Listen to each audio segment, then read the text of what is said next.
오늘 말씀을 통해서 하나님께서 세우신 일꾼들, 또 제사장들, 대상들은 하나님께서 어떻게 우리에게 어떤 삶의 마음과 자세를 가지고 우리가 행해야 되는가 하는 것들을 말씀하고 있는데, 하나님께서 제사장들은 특별히 레위 지파 사람들을 구약 시대에는 레위 지파 사람들을 세워서 하나님께서 제사장 직분을 감당하게 했습니다. 그런데 하나님께서 신약 시대에 와서 예수님 이후에는 예수님께서 우리에게 교훈하시는, 그 사도를 통해서 교훈하시는 그 말씀들을 보게 되어지면, 베드로전서 2장 5절에 보게 되어지면 하나님께서 너는 하나님의 기쁘게 받으실 마지막 신령한 제사를 드릴 거룩한 제사장이 될지니라 라고 말씀을 하셨기 때문에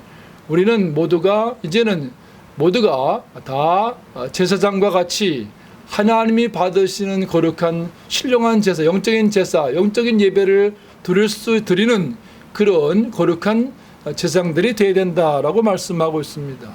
뿐만 아니라 하나님께서 또 베드로전서 2장 9절에 보니까 너는 하나님께서 택하신 족속이요 왕같은 제사장들이다 라고 말씀하셨기 때문에 하나님께서 우리는 이 시대에는 어느 특별한 사람만, 구약시대같이 제사장들만 또는 대장들만 하나님 앞에 보호자 앞에 나갈 수 있는 것이 아니고, 우리 모두는 다 예수를 믿는 모든 사람들은 성령이 우리 안에 내주하시는 가운데에서 예수님의 이름으로 보혈의 공로를 힘입어서 성령으로 하나님께 나아질 수 있는 은혜를 허락하셨다는 것을 말씀하고 있는 것입니다. 뿐만 아니라 요한계시록 1장 6절에 보니까 그분께서 우리를 제사장을 삼으셨다라고 말씀을 하시는 거죠.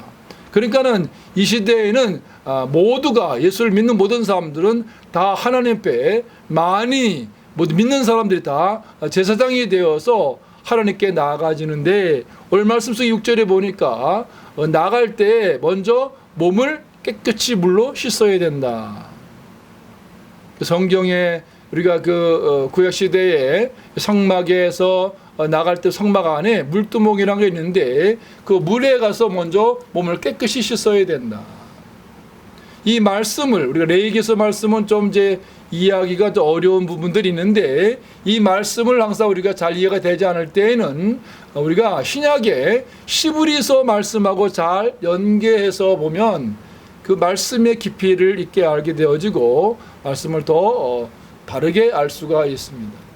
시브리서의 말씀 속에 10장 22절에 보니까 물로 깨끗하게 우리가 몸을 씻을 뿐만 아니라, 물을 씻을 뿐만 아니라 참 마음과 온전한 마음으로, 온전한 참 마음과 온전한 믿음으로 하나님께 나아가자라고 되어 있는 거죠.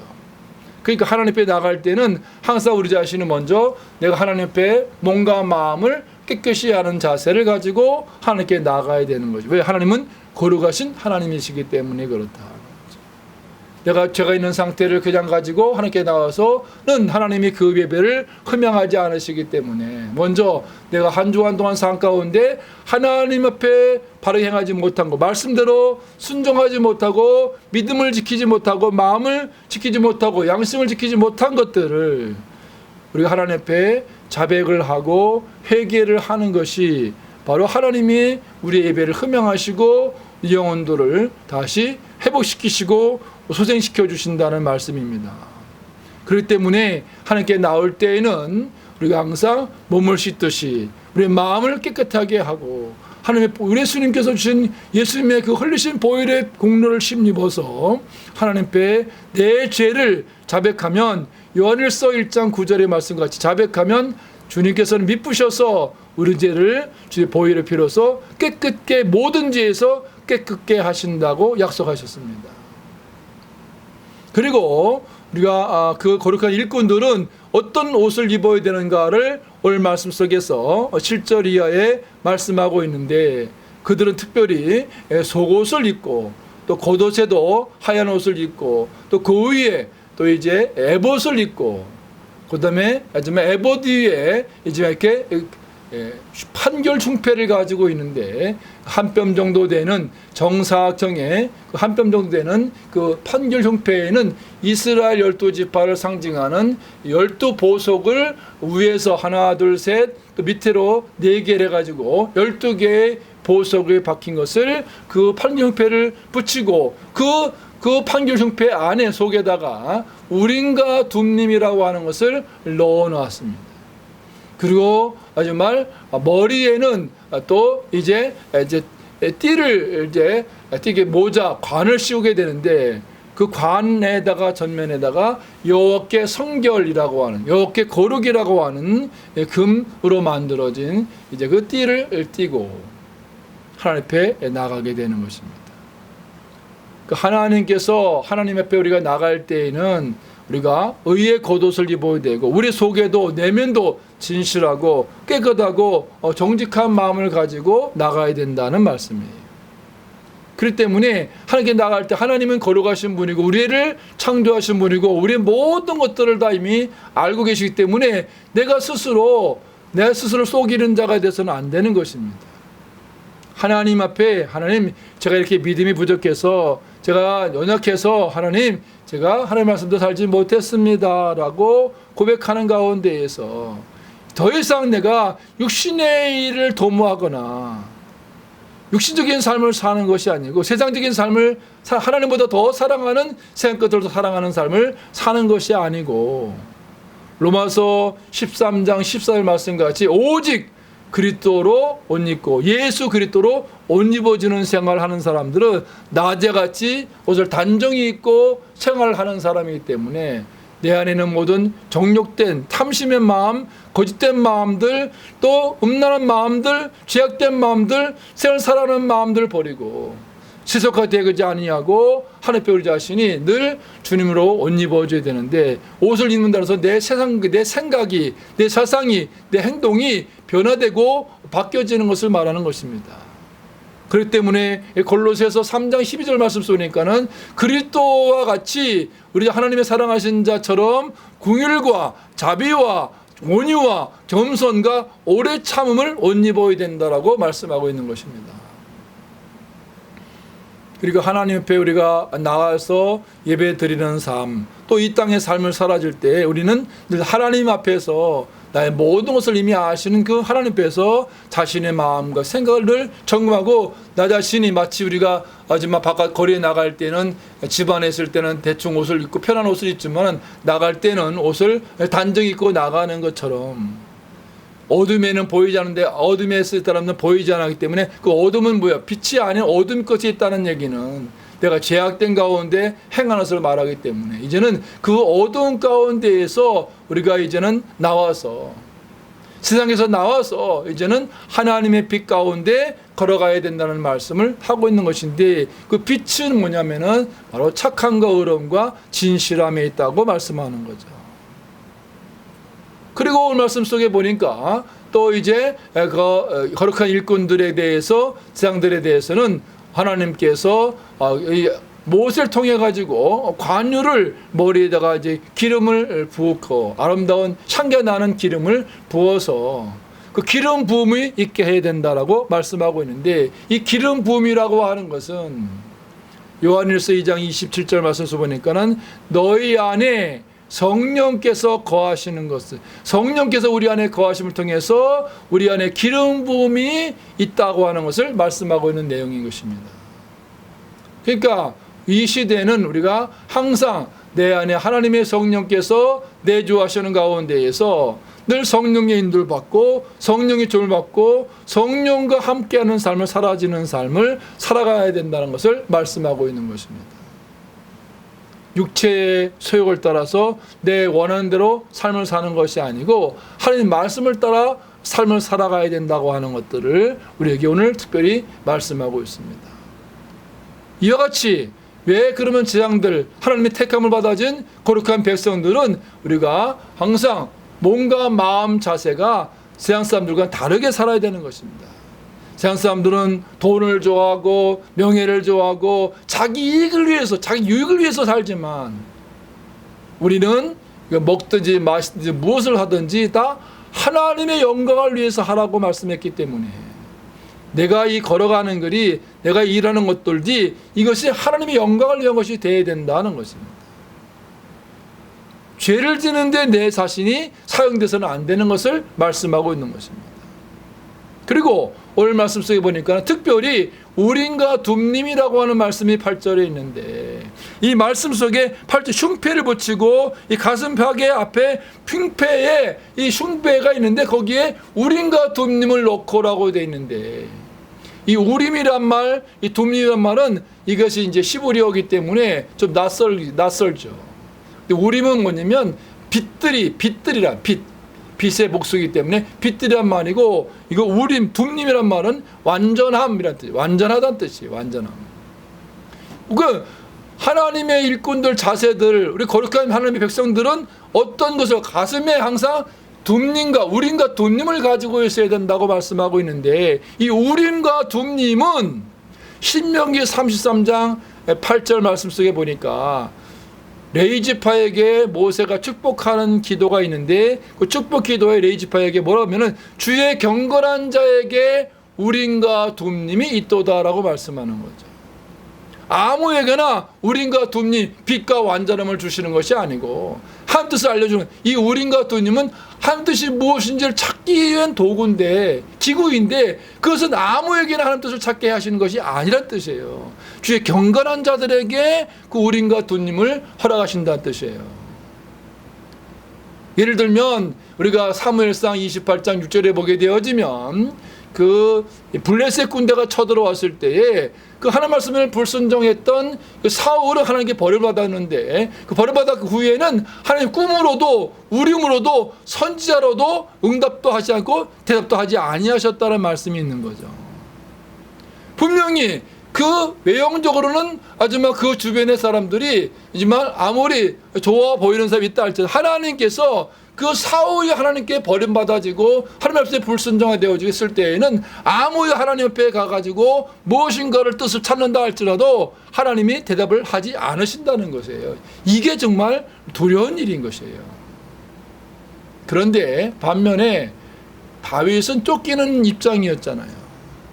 쫓기는 입장이었는데 불구하고 하나님께서 그때그때마다 하나님이 그 뜻을 가르쳐 주시는 거예요. 사무엘상 23장 말씀 속에 보게 되어지면 그 다윗이 쫓기는 상황 속에서 다윗과 함께한 400명의 이제 연합한 협력자들이 있는데, 그 군인들과 함께 이제 그가 쫓기는 상황 속에 있게 됐을 때 그일라 지방에 블레셋 사람들이 쳐들어왔어요. 1년 농사를 지으면은 이제 여러 가지 이제 곡식이 이제 생기게 되어지고, 그 타닥을 해가지고 이제 그거를 잘 해서 이제 그걸 가지고 음식을 삼고 양식을 삼아야 되는데, 남이 열심히 농사한 거를 블레셋 사람들이 와가지고 그것을 다 뺏어가려고 하는 거예요. 탈취하려고 하니까 그 소식이 다윗에게 귀에 들리는 거예요. 그때 다윗은 어떻게 했냐면은 자기도 쫓기는 몸에 있음에도 불구하고 그 그일라 지방에 가가지고 그 블레셋 군대가 싸워서 그 블레셋 사람들을 물리쳐가지고 그일라 사람들을 거민들을 구원해냈다, 이런 말씀이 있는 거예요. 그런데 이 소식을 사울왕이 들었어요.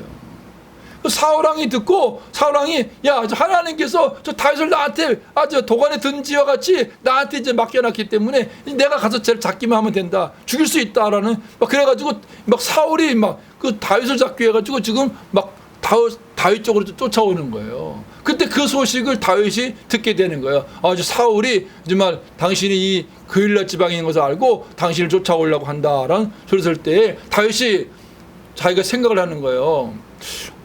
내가 그일라 사람들 위해서 어려울 때 도와줬는데, 그들을 그 블레셋 사람들부터 자기를 건져냈는데 구원해줬는데 자기 마음 가운데, 그런데 어떻게 그일라 사람들이 나를 그 사울왕에게 팔 수 있을까? 나를 붙잡아가지고 넘길 수 있겠는가? 그런데 또 불구하고 인간적으로는 자기를 도와줄 거라고 생각할 수 있는지 모르지만, 그때 다윗이 어떻게 하냐면은 어떻게 합니까? 아비아달이라고 하는 그 제사장을 통해 가지고 에봇을 가져오라 해가지고, 그 에봇에는 뭐가 있다고 그랬어요? 에봇을 입었을 때는 그 에봇에 앞에 판경패가 있고, 그 판결승패 그 소 안쪽에 그 뭐냐면 우림과 둠림인데, 그 우림과 둠림 하나님의 뜻을 찾는 거거든요. 그러니까는 그 아비아들 통해 가지고 에봇을 가져오라 해가지고 거기서 하나님 뜻을 찾는 거예요. 뭐라고 말씀을 하나님께 구하냐면은 저 그일라 사람 저기 다주 사울 왕이 이 그일라 지방에 오겠습니까? 그가 지금 그일라 지방으로 내려온다.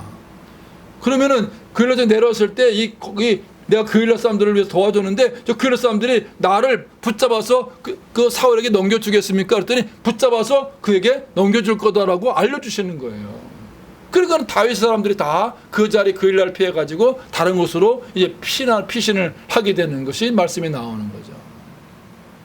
그러니까 하나님께서 사울 왕에게는 대답지 않으시는데 이 다윗에 대해서 하나님과 뜻을 따라서 연달아 굴려받아지는 다윗에 대해서 하나님이 그 하나님 뜻을 알려주시는 거예요. 그게 정말 복된 것이고 행복한 삶인 거예요. 하나님이 우리의 발걸음 속에 앞서서 우리가 가는 모든 길들을 인도해 주시는 그 자체가 가장 복된 것인 거죠.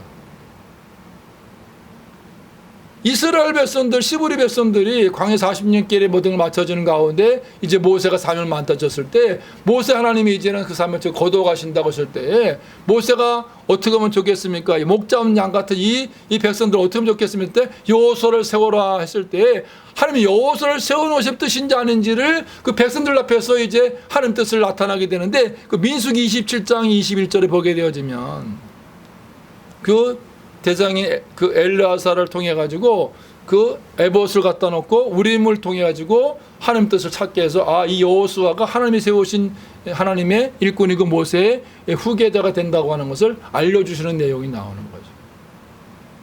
그 역사에 그 보게 되면은 유대 그 역사 때는 요세푸스에 보게 되면은 이 우림과 둠님이 주님 오시기 200년 전까지도 이 우림과 둠이 있었다라고 기록에 되어 있다는 거예요. 그러니까 우리가 이 시대에도 마찬가지예요. 이 시대에 사는 우리에게는 하나님 뜻이 무엇인지를 몰라서 우리가 때는 답답할 때가 힘들어할 때가 있는데 그때 우리가 주님 앞에 경건하게 삶을 사고 주대로 사고자 하고 영광을 내 자신의 이익을 위해서가 아니라 내 명예를 위해서가 아니라 하나님 영광을 위해서 살고자 하는 그 중심을 가지고 하나님 뜻을 구했을 때에는 로마서 12장 2절 말씀가 이세를 본받지 말고 마음을 새롭게 해서 변을 받아서 그 다음에 어떻게 하나님의 선하시고 기뻐하시고 온전한 뜻이 무엇인지를 분별하도록 하는 말씀과 같이 한 뜻을 바르게 분별하는 것이 바로 우리가 그것이 사는 길이고 그것이 바른 길을 갈 수 있는 것이에요.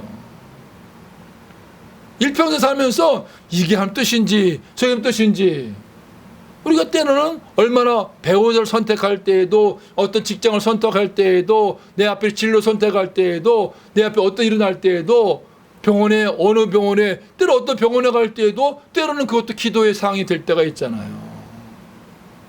사람의 말과 하나님이 주는 생각이 다르거든요. 그러니까 늘 하나님이 말씀하시면 들을 수 있는 우리 마음이 늘 그 사모하는 마음을 가지고 있어야 되고 하나님 늘 깨끗하고 정결한 삶을 살 때에 하나님께서 세속화 되지 아니하고 인부주 나가지 아니하고 이세를 본받지 않고 삶을 살았을 때 하나님께서 그 뜻을 가르쳐 주시는 거죠. 그런 뜻대로 살았을 때 유익이 뭐냐면 이 세상에만 하나님의 보장이 있는 것이 아니라 요한일서 2장 17절에 보니까 오직 하나님 뜻을 행하는 이는 영원히 거하느니라고 말씀이 이 세상도 전락하고 정력도 지나가지만 하나님 뜻을 행하는 사람은 영원히 하나님의 영광에 참여한다는 것을 말씀하고 있는 것이죠. 우리는 육신의 정목, 안목의 종료, 이생의 잔을 따라 사는 것이 아니라 하나님 뜻을 따라 살아요. 그러니까 내가 입술로만 주여 저는 자가 천국에 들어간 것이 아니고 하늘에 있는 아버지 뜻대로 행하는 자라야 천국에 들어간다는 말씀이 그래서 우리는 하나님 뜻을 찾는 것이 중요하고 하나님 뜻의 가장 중요한 것은 뭐예요? 예수를 믿는 것이고 진짜 믿는 거죠. 진정으로 믿는 거죠. 그리고 하나님 뜻은 뭐예요? 데살로니가전서 4장 3절 보니까는 하나님 뜻은 거룩함이라 거룩함. 이 세대 구별된 삶을 사는 게 뭐예요? 세상 사람과 다르게 가치관이 다르고 기준이 다르고 목표가 다르고 표대가 달라야 되는 거죠. 세상 사람들은 결국은 이 세상의 모든 것들을 다 나중에는 자기 가지는 모든 것들을 다 내려놓아야 되는 거죠. 근데 우리는 어떤 거예요? 이 세상에 보화를 쌓는 삶이 아니라 하늘의 보화를 쌓는 삶을 살기 때문에 그 하나님의 영광에 우리가 마지막 삶을 마치는 순간에 영광 가운데에서 믿음으로 그 나라에 들어가는 것이기 때문에 우리는 이 땅에서 잠시 동안의 삶을 사는 것 때문에 우리 자신이 흔들리거나 요동하지 말고 하나님이 영원한 것을 바라보면서 정말 천국을 바라보고 살아가야 되는 거예요. 제가 이렇게 마지막 그 말씀을 증거하면서 하나님 앞에 오늘이 저한테 마지막이 될 수 있는데 하면서 제 마음 가운데 그 마지막 있을 때 마지막 내게 나와준 이 한 번의 기회를 그럼 무슨 말씀을 전해야 되겠습니까? 라고 하나님께 늘 여쭈고 기도할 때마다 하나님이 저에게 주시는 마음은 천국과 지옥이 있다라고 하는 것을 반드시 전해라 라는 마음을 저에게 강력하게 줄 때가 참 많습니다. 지금 내가 오늘 이 시간이 마지막인데 이 마지막 시간 뜻이 무엇인지 천국이 있고 지옥이 있으니까 이 땅에서 천국 지옥이 나눠지는데 천국을 얘기하고 지옥을 얘기하라고 하는 말씀을 저에게 이렇게 주시는 마음일 때가 늘 많습니다. 그렇기 때문에 다시 한번 오늘 말씀 통해서 우리는 이 세상에 사는 가운데에서 우리가 항상 몸과 마음을 깨끗이 하고 늘 주님 나올 때마다 주님의 보혈의 피로 정결함을 입어줄 뿐만 아니라 그리고 어떻게 해야 돼요? 늘 우리가 입어주는 옷도 이제 세상의 옷이 아니라 세상의 기준을 따라 가치를 따라 사는 것이 아니라 그리스도로 옷 입어 예수님을 닮아가서 예수님 마음과 예수님의 성품과 예수님의 삶을 우리가 본받아서 예수님의 형상을 회복하는 길이 바로 우리가 참된 그리스도의 길이 있는 것입니다. 그렇기 때문에 예수 믿는 사람들은 자기 유익을 구하는 것이 아니고 남의 유익을 구할 수 있고 하나님 영광을 살 수 있는 것이고 이 생의 물질을 위해서 하는 것이 아니라 하나님 영광을 사는 것이기 때문에 기준이 다르고 가치관이 다른 것입니다. 오늘 이 말씀을 통해서 다시 한번 하나님의 자녀로서 백성으로서 우리가 부름을 받았는데 우리는 하나님의 부름을 받았기 때문에 정말 존귀한 자들이고 하나님이 기뻐하시는 사람들이기 때문에 우리는 그 하나님의 백성답게 하나님의 자녀답게 하나님의 일꾼답게 우리가 모든 면에서 구별되어진 가운데 성별되어져서 거룩하게 이 땅의 삶을 살고 의의 열매를 맺고 빛의 열매를 맺고 하나님의 기뻐하신 열매를 성령의 열매를 맺어주는 가운데 주님과 동행하다가 주님이 부르시는 날에 주의 영광에 모두가 참여되기를 주의 이름으로 축복합니다. 기도하겠습니다.